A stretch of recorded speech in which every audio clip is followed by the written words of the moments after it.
Bapak Ibu, kita akan membuka kitab kita dari 1 Korintus pasal yang pertama. Kita akan membaca ayat yang ke 27 sampai dengan 29. 1 Korintus 1 ayat 27 sampai dengan 29. Demikian bunyi firman Tuhan. Tetapi apa yang bodoh bagi dunia dipilih Allah untuk memalukan orang-orang yang berhikmat. Dan apa yang lemah bagi dunia dipilih Allah untuk memalukan apa yang kuat. Dan apa yang tidak terpandang dan yang hina bagi dunia dipilih Allah. Bahkan apa yang tidak berarti dipilih Allah untuk meniadakan apa yang berarti, supaya jangan ada seorang manusia pun yang memegahkan diri di hadapannya. Saudara, pada masa Advent ini, terutama Advent yang keempat, kita tinggal 2 hari lagi ya. Lusa kita sudah merayakan malam penghayatan Natal, dan hari Kamis kita bersama-sama untuk merayakan lusa ya, merayakan hari Natal. Saudara, kita secara sederhananya sedang dibawa kepada keambang sukacita. Karena kita mau merayakan Natal kan, diambang sukacita. Nah, tetapi sukacita yang kita rayakan ini bukan sukacita yang lahir dari kemenangan manusia. Jadi sukacita itu bukan lahir dari kemenangan kita. Artinya bukan dari kita, bukan karena kita, tetapi dari pilihan Allah yang membalik logika manusia, logika dunia ini. Apa yang kita baca pagi hari ini semua membalik logika. Apa yang bodoh dipilih untuk memalukan yang berhikmat. Apa yang lemah dipilih untuk memalukan apa yang kuat. Apa yang tidak terpandang dipilih untuk memalukan yang terpandang. Ya, apa yang hina dipilih. Apa yang tidak berarti dipilih untuk meniadakan yang berarti. Jadi segala sesuatu yang dunia anggap itu rendah, tak berguna, tak bernilai, justru itu yang Tuhan pilih. Prinsip yang mau disampaikan bahwa kemenangan atau sukacita yang kita alami itu karena Allah. Allah tidak menunggu dunia siap. Allah justru bekerja melalui yang tidak diperhitungkan. Saudara, perhatikan kalau kita melihat kabar sukacita tidak pertama-tama diberikan kepada mereka yang merasa tahu segalanya. Kalau kita melihat dalam masa sekitar Natal, apa yang terjadi? Maria yang dipakai, Yusuf. Maria, saya berkali-kali sampaikan melalui khotbah dalam acara minggu atau dalam berbagai acara Natal belakangan ini. Lahir di Nazaret itu, kota yang kecil. Tempat tinggalnya di Nazaret, tempatnya kecil. Maria bukan orang populer. Yusuf bukan juga pejabat, bukan pangeran. Gembala. Siapa mereka? Semua yang kecil-kecil itu, yang dipandang hina itu, justru yang dipakai oleh Tuhan dalam masa Natal itu. Kandang bukan tempat populer. Palungan apalagi. Saudara, kabar sukacita diberikan, dipakai orang-orang yang justru dianggap tidak tahu apa-apa, tidak berarti apa-apa. Nah, saudara, Allah memakai kita bahkan, atau Allah memilih mencari kita bahkan sebelum kita sadar akan kebutuhan kita. Beberapa hari belakangan ini saya berapa kali menekankan tentang ini. Allah yang mendahului. Allah telah memilih kita untuk mendengar kabar sukacita itu, suaranya. Saudara, Dipilih untuk mendengar bukan berarti kehormatan pasif. Diam saja kita, gak lakukan apa-apa. Melainkan sebuah tanggung jawab. Mendengar kabar sukacita berarti membiarkan hidup kita dibentuk oleh salib Kristus. Kekuatan Allah yang tampak lemah. Hikmat Allah yang tampak sederhana. Saudara, berarti menerima kabar sukacita itu berarti menerima tanggung jawab. Dan saya dan saudara siap dibentuk. Sukacita pada masa-masa Advent ini tidak menutup mata terhadap luka dunia ini, tetapi justru menanamkan damai sejahtera Allah di tengah-tengahnya. Saudara, kalau kita berbicara tentang sukacita, sukacita yang kita dengar harus menjadi sukacita yang kita hidupi. Ketika kita percaya bahwa setiap orang berharga di hadapan Tuhan, kita dipanggil untuk memperlakukan sesama bukan berdasarkan status, bukan berdasarkan kemampuan atau kegunaannya, melainkan berdasarkan kasih Allah yang memulihkan. Saudara, di dunia ini, di mana saja termasuk dalam gereja, seringkali orang membedakan orang dari statusnya. Orang begitu menghargai, menghormati, memperhatikan ketika orang itu mempunyai label status tertentu. Apakah dia pemimpin, penguasa, atau status sosialnya tinggi, orang yang berpengaruh, orang kaya, lain sebagainya. Seringkali orang melihat, membedakan sesamanya berdasarkan statusnya. Berpendidikan mungkin. Ketika kita belajar arti Natal, justru Allah menunggang balikkan semua konsep itu. Tuhan melihat, Allah melihat semua itu dari kacamata kasihnya. Maka kasih Natal itu diperuntukkan untuk semua. Dan tempat yang paling memang bisa didatangi semua adalah tempat yang paling sederhana. Karena gak ada barrier, gak ada batasan apapun. Semua saja bisa datang.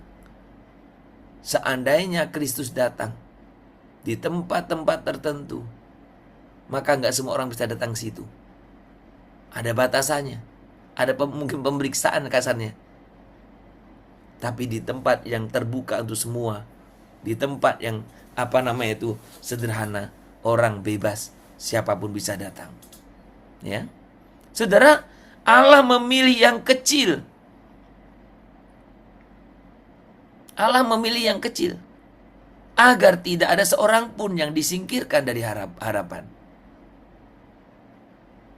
Allah memilih yang kecil agar tidak ada seorang pun yang disingkirkan. Ketika kita memperhatikan siapa yang peduli dengan gembala, bahkan dianggap tidak ada. Keberadaannya pun tidak diakui secara formal, tidak diakui secara hukum. Kalau dia ngomong pun gak didengar, gak dianggap sebagai satu yang ada. Tapi Tuhan Allah memakainya. Malaikat datang menjumpai gembala. Dan perhatikan, orang yang menerima kabar sukacita itu bukan penerima pasif, tapi adalah bentuk tanggung jawab. Ketika Maria menerima kabar sukacita itu, dia menerima dan dia bertanggung jawab dan dia mulai mengalami proses salib, penderitaan. Yusuf ketika menerima kabar sukacita itu sama, bukan pasif, Tapi itu sebuah saat tanggung jawab. Dan Yusuf mulai melakukannya.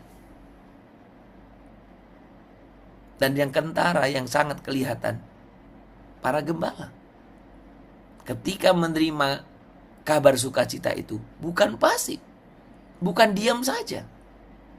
Dia pergi dengan segala resiko untuk membuktikan, untuk melihat, untuk mengalami sukacita Natal itu. Sukacita akan kelahiran itu. Dia pergi, mereka pergi. Dengan segala resiko dan konsekuensi yang akan mereka hadapi. Dan mereka pergi. Saudara, ketika saya dan saudara merayakan Natal, Tuhan menerima engkau apapun keadaanmu. Natal bagi kita semua. Bukan bagi orang-orang tertentu. Bukan bagi orang-orang yang punya status tertentu. Sukacita Natal itu untuk saya dan saudara. Semua. Ketika engkau menerima, ketika engkau mengalaminya, itu bukan berarti engkau pasif dan untuk dirimu sendiri. Bagaimana saya dan saudara mulai mau bergerak untuk menyampaikan kabar sukacita itu. Allah memilih yang kecil, sekali lagi, agar tidak ada seorang pun yang disingkirkan dari harapan. Allah memilih yang kecil, agar tidak seorang pun juga merasa itu jasanya. Allah memilih yang kecil, agar tidak merasa satu orang pun merasa bahwa dia lebih hebat, memegahkan diri istilah dalam 1 Korintus tadi di hadapan Tuhan. Saudara, justru ketika kita melihat ada banyak orang-orang lemah, orang-orang kecil yang dipakai oleh Tuhan, kemuliaan Tuhan sajalah yang nyata. Dalam masa Advent ini, kita bisa melihat bagaimana telinga kita harusnya peka terhadap suara Tuhan. Dan tangan kita terbuka untuk menjadi pembawa damai. Disitulah kabar sukacita Natal itu menjadi nyata. Ketika hidup saya dan saudara, hidup yang biasa ini dipakai oleh Tuhan untuk menghadirkan kasih yang luar biasa. Saudara, perhatikan dengan baik.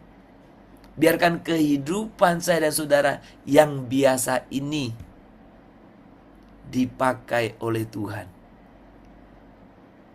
untuk menyampaikan, menghadirkan kasih yang luar biasa. Saudara, di tengah fenomena Natal belakangan ini, yang nyaris di mana brosur-brosur menghadirkan banyak figur-figur pengkhotbah lah, pemimpin pujian yang begitu dipasang besar-besar gambarnya. Ada satu pertanyaan menggelitik dalam diri saya. Siapa yang harusnya populer dalam Natal ini? Siapa seharusnya yang paling diberitakan dalam masa Natal ini? Pembicarakah? Pemimpin pujiankah? Bintang tamukah? Semestinya yang harus paling populer dan harus saya dan saudara beritakan adalah Kristus, yang adalah inti dari Natal itu. Kristuslah yang harus kita beritakan. Maka sekali lagi ingat, biarkan Tuhan memakai hidupmu yang biasa itu untuk menghadirkan kasih Kristus yang luar biasa. Biarlah dia lebih besar dari apapun dalam hidupmu. Biarlah dia yang kita beritakan. Tuhan, Engkau yang lebih besar dari semuanya. Dia lebih besar. Dia lebih besar, amin, di dalamku, di dalamku.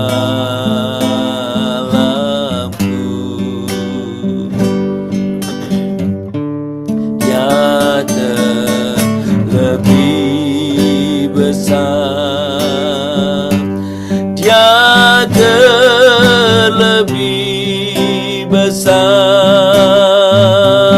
di dalamku, selama-lamanya.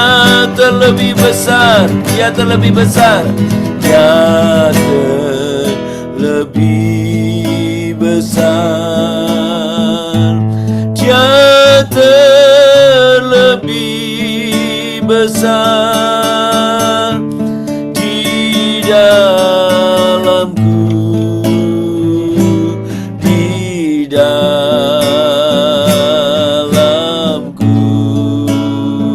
Amin ya Tuhan.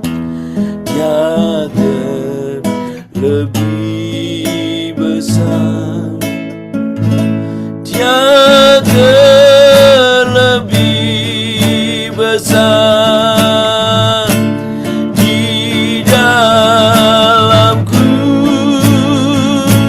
selama-lamanya.